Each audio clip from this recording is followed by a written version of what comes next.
हाय, नमस्कार, सलाम एंड सत श्री अकाल।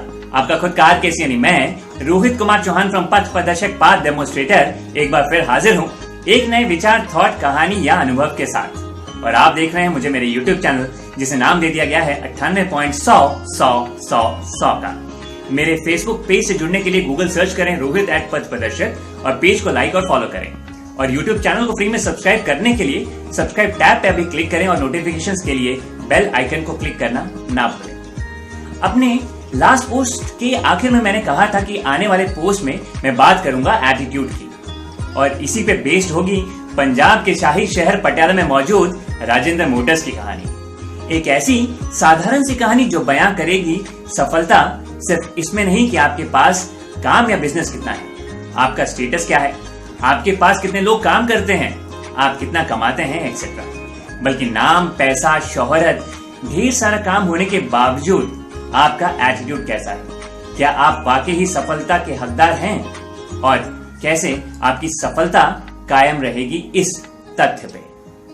बहुत से स्ट्रगलिंग लोग और स्टूडेंट्स मुझसे सवाल करते हैं कि सफलता के लिए क्या जरूरी है, और मैंने टाइम टू टाइम उन आवश्यकताओं को अपने वीडियोस में आपके सामने रखा, जो ना केवल सिर्फ प्रोफेशनल लाइफ में बल्कि सोशल और पर्सनल लाइफ में भी सफल होने में अहम भूमिका निभाती है।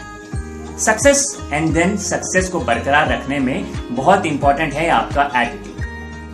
कभी कभी लोग सक्सेस तो हासिल कर जाते हैं लेकिन उसे बरकरार नहीं रख पाते, या यूं कहें कि सफलता उनके सर चढ़ जाती है और फिर वो व्यवहार करना भूल जाते हैं। एक चेंज ऑफ एटीट्यूड उनमें दिखाई देने लगता है, खुद को सुपीरियर और दूसरे को इंफीरियर समझने का। उन्होंने जिस सोसाइटी और लोगों के बीच रहकर सफलता हासिल की होती है, वही सोसाइटी और लोग उन्हें अपने काबिल लगना बंद हो जाते हैं। ये सिलसिला यूं ही चलता रहता है और एक दिन सब कुछ खत्म।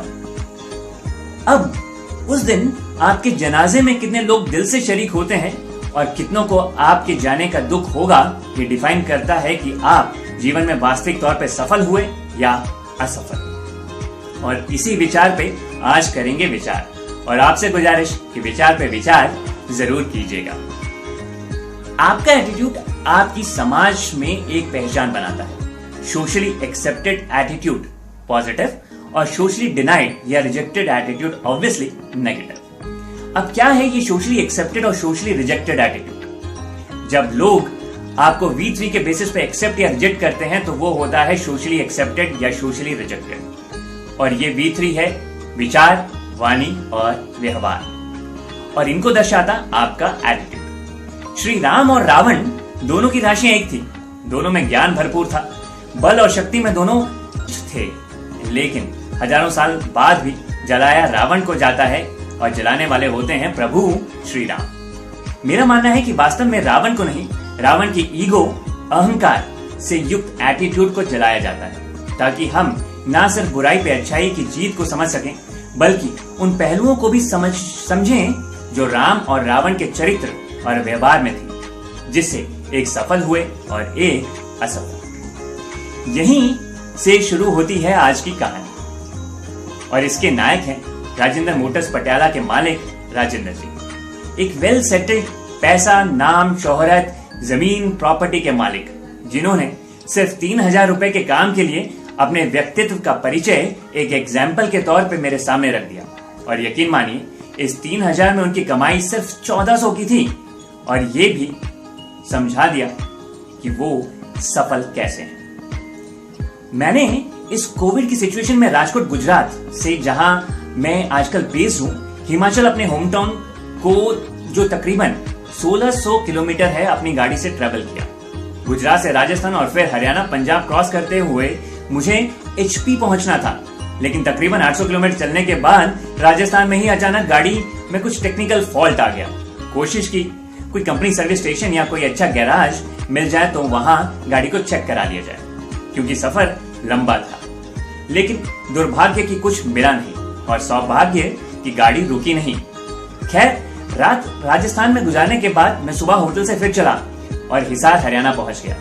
वहीं कंपनी शोरूम में गाड़ी को चेक करवाया और एक मोटी सी टेंटेटिव कॉस्ट उन्होंने मुझे बता दी, लेकिन पार्ट अवेलेबल ना होने की वजह से मुझे वहां से आगे चलना पड़ा। वहीं से मैंने फिर ढूंढना शुरू किया एक ऐसे कार सर्विस स्टेशन को जो मेरी मदद कर सके। और गूगल ने दिखाए कुछ ऑप्शंस जिसमें मैक्सिमम रेटिंग्स के साथ दिखा राजेंद्र मोटर्स पटियाला, जो था हिसार से पूरे 175 किलोमीटर दूर। कॉल लगाई और एक शख्स से बात हुई, नाम था राजेंद्र। शख्स को मैंने सारी कहानी बताई और बताया कि कोविड के चलते एचपी में एंट्री का टाइम रात 9 बजे से पहले का है और एंट्री पास पे डेट आज की है, और बताया कि गाड़ी के एक पार्ट में प्रॉब्लम है और उसे चेंज करना होगा, ऐसा सर्विस सेंटर में मुझे बताया गया। शख्स ने कहा, आप बिल्कुल चिंता मत कीजिए, बस यहाँ पहुंच जाइए जितनी जल्दी हो सके, आपका काम हो जाएगा। सुन के अच्छा लगा। टाइम हो चुका था दोपहर के 2 और पटियाला पहुंचने में गूगल दिखा रहा था लगभग 4 घंटे। खैर, गाड़ी को जितना हो सका दौड़ाना शुरू किया।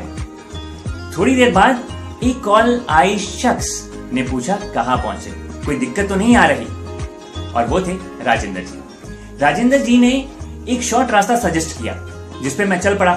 1 घंटे बाद कॉल फिर आई, सब ठीक है ना, कोई प्रॉब्लम तो नहीं? मैंने कहा नहीं, और मैंने ड्राइव करते करते अभी पंजाब एंटर किया ही था कि एक बार फिर मोबाइल की घंटी बजी और कॉल थी राजेंद्र जी की। शॉर्ट रास्ते से ही आ रहे हैं ना, कोई प्रॉब्लम हो तो कॉल कर देना। मैं हैरान था कि इतना फॉलोअप क्यों, और थोड़ा शक भी हुआ, लेकिन क्या करता, चलता रहा। आखिर पटियाला में एंटर कर गया। मोबाइल की मधुर रिंगटोन एक बार फिर बजी। पहुंच गए पटियाला? राजेंद्र जी ने पूछा। मैंने कहा हाँ जी। शख्स ने कहा कि मेन हाईवे पे ही आपको शोरूम सर्विस सेंटर मिल जाएगा, ढूंढना नहीं पड़ेगा, लेकिन फिर भी मैं लाइव लोकेशन भेज रहा हूं। इस समय शाम के बज चुके थे 5:30 और 10 मिनट की दूरी दिखा रहा था गूगल। बस मैं पहुंचने ही वाला था कि राजेंद्र जी की फिर से कॉल आ गई, और मैंने कहा राजेंद्र जी, मैं वर्कशॉप के बाहर हूं। आखिर मैं वर्कशॉप पहुंच गया। एक बड़ी सी वर्कशॉप और एक अप टू डेट इंसान with cool personality of age between 40 to 45 gate पे ही मेरे सामने आ गए और बोले, Rohit. I said yes. He said Rajendra. एक ऐसी पर्सनालिटी जिनसे मिलके खुशी से महसूस हुई। जल्दी से अपने काम कर रहे लोगों में से एक को आवाज लगाई और पंजाबी में उसे बोला, दलबीर, सारे काम छड़ के पुत इन्हां दी गड्डी वेख, इनकी गाड़ी को चेक करो और जितनी जल्दी हो सके ठीक करके दो, ये बहुत दूर से आ रहे हैं और एचपी जाना है। गाड़ी को अंदर ले गए और साथ में मुझे भी। जैसे ही मैंने अंदर नजर डाली, बहुत सी गाड़ियों का काम चल रहा था। उन्होंने मुझे गेस्ट वेटिंग रूम में बैठने को कहा और साथ के साथ कोल्ड ड्रिंक भी ऑर्डर कर दिया। पलक झपकते ही गाड़ी की चेकिंग शुरू हो गई और इस दौरान राजेंद्र जी मुझसे बात करने लगे। कुछ अपनी बातें बताई और कुछ मेरी सुनी। बातों बातों में पता चला कि वो अच्छे खासे फाइनेंशियली रिच बंदे हैं। मैं हैरान था कि मेरी गाड़ी के एक छोटे से काम के लिए इतना फिक्रमंद कोई कैसे हो सकता है। लेकिन कहते हैं कि भगवान भी उसी को सबसे ज्यादा देता है जो दूसरों की तकलीफ को समझता है। राजेंद्र जी को यह फिक्र हो गया था कि मैं अपने डेस्टिनेशन पे आराम से पहुंच जाऊं। इतनी देर में मैं उन्हें जान चुका था कि वो कैसे इंसान है और उनकी इस सफलता का कारण उनका एटीट्यूड है। अदरवाइज शायद जिस रास्ते पे मेरा कभी दोबारा जाना ना हो, जिससे उन्हें कोई रेगुलर बिजनेस नहीं मिलना था, उसकी कोई ऐसी मदद नहीं करता। गाड़ी ठीक कर दी गई कम से कम टाइम में, और उनकी कमाई बनी पार्ट की कॉस्ट निकाल के 1400 रुपए, और मैं वहां से निकल पड़ा। थोड़ी देर बाद फिर कॉल आई, गाड़ी ठीक चल रही है ना? आई सेड यस। कॉल बंद हो गई। मैं घर पहुंचा ही था कि राजेंद्र जी ने आखिरी बार ये जानने के लिए कॉल किया कि मैं ठीक ठाक पहुंच गया हूं। मुझे बहुत खुशी हुई कि ऐसे भी लोग हैं। मैंने कहा जी राजेंद्र जी।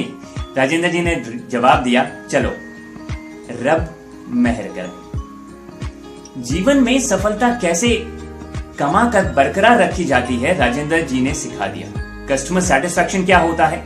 कस्टमर सिर्फ कस्टमर नहीं होता, किसी की परेशानी को कितनी तवज्जो की जरूरत होती है, किसी को बिना किसी स्वार्थ के कैसे अपना बनाया जाता है और जीवन में सफल कैसे हुआ जाता है, ये उस दिन मैंने बहुत बेहतर तरीके से समझा। यही कहानी खत्म हुई, कभी ना खत्म होने वाली एक याद और अनुभव के साथ। तो उम्मीद है कि आप इस बात पे विचार जरूर करेंगे कि एटीट्यूड मैटर्स। विचार पसंद आए तो लाइक, कमेंट और शेयर जरूर कीजिएगा और V3 बेस्ड एटीट्यूड को अपने जीवन में उतारने की कोशिश हो सके तो जरूर कीजिएगा। इसी के साथ आज के लिए मैं लेता हूं अलविदा। Stay psychologically happy. Bye bye.